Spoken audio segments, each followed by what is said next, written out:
no turning back. We are warriors, we attack. Step by step we chase the dream. Hear the echoes as we scream. Hear the roar, the nation's call. Red and white, we stand tall. Garuda rising, we won't back down. One step closer to the crown. Through the fire, through the fight, World Cup dreams are shining bright. Setelah perjalanan sempurna di babak grup, Timnas Indonesia pada akhirnya langsung merasakan sebuah rintangan yang sesungguhnya. Awalnya banyak yang tak sadar, sebuah penghalang raksasa di babak 8 besar itu adalah Korea Utara. Tim yang tak pernah banyak disorot, namun sejatinya memang mengerikan. Mereka adalah pemenang 2 kali trofi Piala Asia U17, maka kekalahan Timnas U17 adalah bukti bahwa Korut sangat layak memperjuangkan trofi tersebut lagi. Sementara Garuda Muda harus mengakui kalau levelnya belum di level memperebutkan juara. Meskipun demikian, sejarah yang telah tertulis tidak akan pernah bisa dihapus. Tiket Piala Dunia ada di genggaman, maka berbenah secepatnya adalah pilihan satu-satunya. Dan inilah yang langsung disampaikan oleh Coach Nova setelah match kepada para anak asuhnya. Meskipun apresiasi tetap menyelimuti, namun jangan pernah lupa untuk terus berkembang.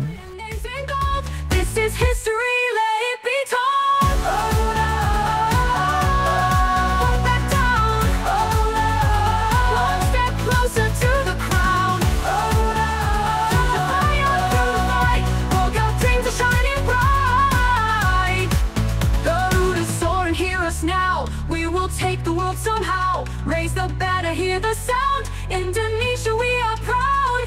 Garuda in our soul. Datang tanpa harapan, pulang membawa tumpukan sejarah. Itu saja, sejatinya sudah sangat melampaui batas perjuangan Garuda Muda. Kita mungkin bisa saja sedikit kecewa dengan hasil di babak gugur, kalah telak dengan 6 gol tanpa balas. Sesuatu yang menunjukkan sebuah perbedaan level di antara kedua tim. Seperti yang sebelumnya sempat Mimin singgung, Korea Utara U17 memang salah satu tim unggulan yang ditekan oleh Kim Jong-un agar bisa bersaing kembali. 2 piala di lemari trofi U17 mereka, nggak bisa berbohong, membuktikan kualitas tim kelompok umur. Selama bertanding di babak grup hingga babak gugur, tim muda Korut juga sama-sama belum terkalahkan. Gambaran besarnya mereka memang seperti merendah dulu dengan menjadi runner-up agar menghindari Korea Selatan di babak gugur. Sebab di pertandingan lain Korea Selatan dipastikan masuk ke semifinal juga setelah menumbangkan Tajikistan lewat adu penalti. Sementara Korut melaju ke semifinal bertemu Uzbekistan setelah memulangkan Garuda Muda.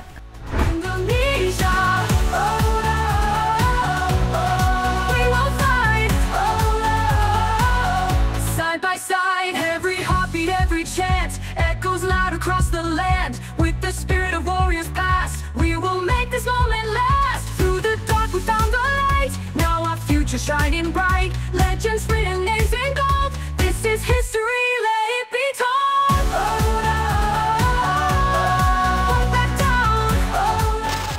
Sebuah hasil yang cukup menjanjikan yang pada akhirnya membuat ekspektasi besar diberikan oleh pasukan Garuda Muda ketika bermain di babak perempat final melawan Korea Utara. Namun inilah level Asia yang sesungguhnya. Ketika para pemain merasa puas usai memastikan satu tempat di Piala Dunia U17 Qatar, kehilangan fokus sedetik pun, mereka tak sungkan untuk memberikan pelajaran dengan sebuah gol. Dan hal itu bisa kita lihat dalam match malam tadi, sebuah kesalahan-kesalahan mendasar kembali dilakukan oleh anak asuh Coach Nova. Kecolongan 2 gol di menit-menit awal membuat mental para pemain kita langsung down. Sebab sebelumnya tak pernah terjadi sedemikian rupa di babak grup. Para pemuda timnas dibuat nyaman dengan selalu unggul duluan, sehingga ketika dalam keadaan kecolongan banyak, mentalnya agak goyang. Inilah yang menjadi sebuah pelajaran penting bagi Coach Nova untuk memperkuat anak asuhnya dari dalam, bukan hanya dari perkembangan fisiknya saja. Dan beliau pun berharap agar anak asuhnya belajar bangkit ketika sedang berada di posisi terpuruk seperti sekarang. Bukan hanya semangat dalam keadaan tertinggi saja, semangat tetap wajib ditanamkan dalam-dalam ketika sedang di bawah juga. Saya yakin para pemain banyak belajar dari situasi ini agar lebih siap lagi untuk Piala Dunia U17. Tegas Coach Nova usai laga sumber bola Okezon. Ingat, di Piala Dunia mungkin bakal lebih pedih lagi persaingan serta permainan mentalnya.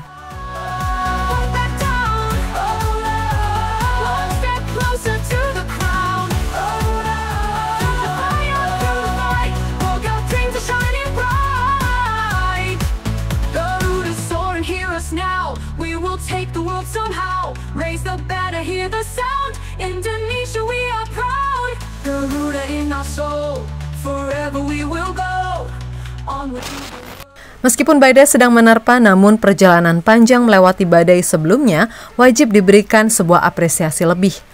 Wajib diingat bahwa Evandra dan kawan-kawan telah memperjuangkan kepentingan bangsa dan telah menembus batas-batas kemampuan dengan menyapu bersih babak grup, sehingga pada akhirnya sejarah mencatat tim Indonesia U17 lolos ke Piala Dunia via kualifikasi. Maka meskipun akhirnya tersingkir, Nova Arianto tetap memberikan apresiasi kepada para pemain timnas Indonesia U17. Ia menilai Evandra Florasta dan kawan-kawan telah berjuang habis-habisan. Saya ucapkan selamat kepada Korea Utara karena bermain sangat luar biasa pada malam ini. Terlepas dari hasil ini, saya ucapkan terima kasih kepada para pemain yang tampil luar biasa, walaupun secara hasil tidak sesuai harapan, ungkap Nova Arianto. Hal serupa juga diungkapkan oleh Ketua Umum PSSI Erick Thohir. Pasalnya, Timnas Indonesia U17 akan tampil di Piala Dunia U17 2025 nantinya. Erick Thohir pun menyebut hasil ini bisa jadi pelajaran penting bagi skuad Garuda Asia. Langkah Timnas Indonesia U17 di Piala Asia U17 2025 harus terhenti usai kalah dari Korea Utara. Ini menjadi pelajaran berharga. Kami harus mengapresiasi kerja keras dari seluruh pelatih, pemain, dan ofisial yang sudah bekerja keras di Piala Asia U17 2025. Ucap Erick Thohir. Terima kasih juga untuk seluruh supporter yang sudah memberikan semangat dan dukungan untuk Timnas U17. Kata Erick Thohir via Instagram pribadinya. Tak lupa beliau juga tetap tidak puas diri, sebab mereka harus berbenah agar lebih kuat saat tampil di Piala Dunia U17 2025. We will take the world somehow. Raise the banner, hear the sound. Indonesia, we are proud. Garuda in our soul, forever we will go. Onward to the world, let our colors show. Garuda in our soul, forever we will go. Kekalahan ini tidak membuat sebuah catatan sejarah luntur sedikit pun. Media-media Asia seperti dari Jepang tetap memberikan sebuah apresiasi lebih untuk tim muda yang masih punya harapan. Mereka mampu lolos ke Piala Dunia U17 yang diberikan kepada 8 negara teratas. Mereka masih muda dan masih banyak yang harus dilakukan. Mereka telah mencapai banyak hal hebat. Ini adalah hal yang luar biasa dan harus diakui. Indonesia yang menjadi tuan rumah Piala Dunia U17 pada tahun 2023 akan berkompetisi di panggung dunia untuk pertama kalinya tahun ini setelah lolos. Tulis artikel Yahoo.jp. Kemudian dari media ASEAN juga banyak dukungan yang berdatangan seperti dari Vietnam. Ada Soha Vien ingin dukungan penuh kepada Garuda Muda tetap digaungkan, mengingat mereka merupakan satu-satunya wakil Asia Tenggara di Piala Dunia U17 2025. Tentu saja sepak bola remaja penuh dengan variabel. Apa yang ditunjukkan di babak penyisihan grup turnamen Asia tetap menunjukkan kemampuan Indonesia tidak buruk. Siapa tahu mereka bisa membuat gebrakan di Piala Dunia. Jadi teruslah dukung perwakilan Asia Tenggara ini. Tulis Soha Vien dalam artikelnya. Ya, bahkan media tersebut berharap pemuda Indonesia tetap terus memberikan gebrakan di Piala Dunia U17 nanti.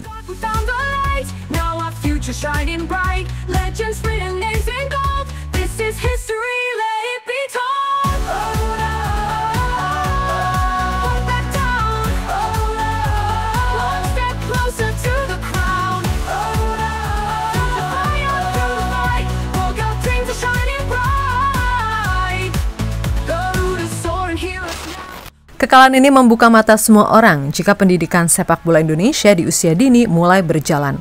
Tapi kembali lagi, proses gak ada yang cepat dan terbukti di level Asia seginilah level kita. Jika hanya menggunakan skuad yang ada sekarang, mungkin akan sedikit kesusahan buat survive di Piala Dunia U17. Bisa kalian lihat sendiri kan, jika para pemain inti sedang tidak perform, maka hilang pula harapannya. Sebab tidak ada pemain cadangan yang setara, maupun pemain pemecah kebuntuan. Contohnya saja, di posisi bek kiri kita hanya punya pemain nomor punggung 12, Daniel. Ya, dia sangat tidak perform di beberapa pertandingan terakhir memang. Kita nggak bisa menyalahkan pemain maupun pelatih juga, karena tidak ada penggantinya. So, mungkin ini pelajaran penting juga buat mencari tandem backer di lini pertahanan, agar kekokohan itu terjamin di setiap match.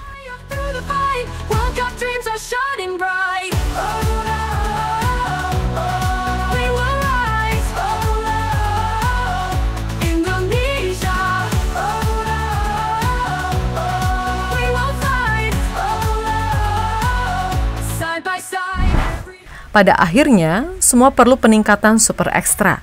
Tidak ada kata menyerah buat perjuangan bangsa. Semua belum terlambat untuk berbenah, dan inilah saat yang tepat buat mengambil seluruh pelajaran sebelum dihajar di Piala Dunia U17 2025, ya kan?